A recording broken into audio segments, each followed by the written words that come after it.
Hi, I'm Abby Schaefer with the Fiercely Independent Network. We're at the Woodstock Film Festival at Upstate Films for the films. I'm Erica Faye, and my film is To Keep the Light. My background in a lot of my other work is doing theater, where it's less unusual, where people are often collaborating and sometimes the actors are co-writing or sometimes the actors are co-directing, and so I'm coming from a world where doing all of those things is not as unusual. So it's definitely challenging on set. I think it was the most challenging on set because there's just never a moment off, given that I was doing all of those different roles. But outside of being on set, it actually was really fine, you know? I mean, once I was in pre-production, fine, and in post-production, it was also fine. In those instances, I was really clearly more just director brain or writer brain, one thing at a time, yeah.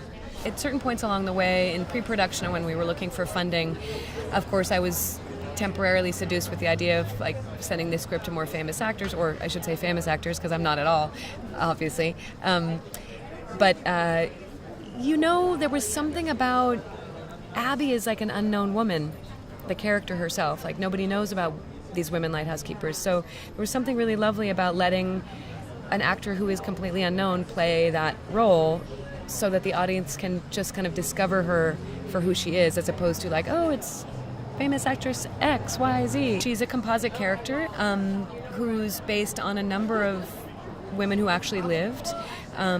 Two in particular are really well known.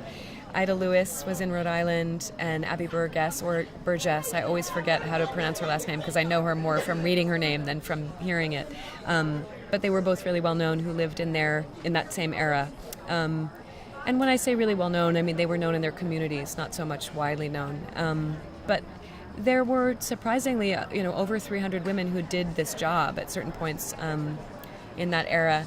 So I read lots of stories and pulled their pieces together to create Abby. Like all of us independent filmmakers, the next thing is really distribution, and working to attract the interest of distributors that are the most, the best fit for the film. I can see all of my friends and folks here, but it's nice to share the film in my community more or less, and I actually come up to Woodstock quite a bit because we have friends who have a country place here, so that part of being like so close to home is really great.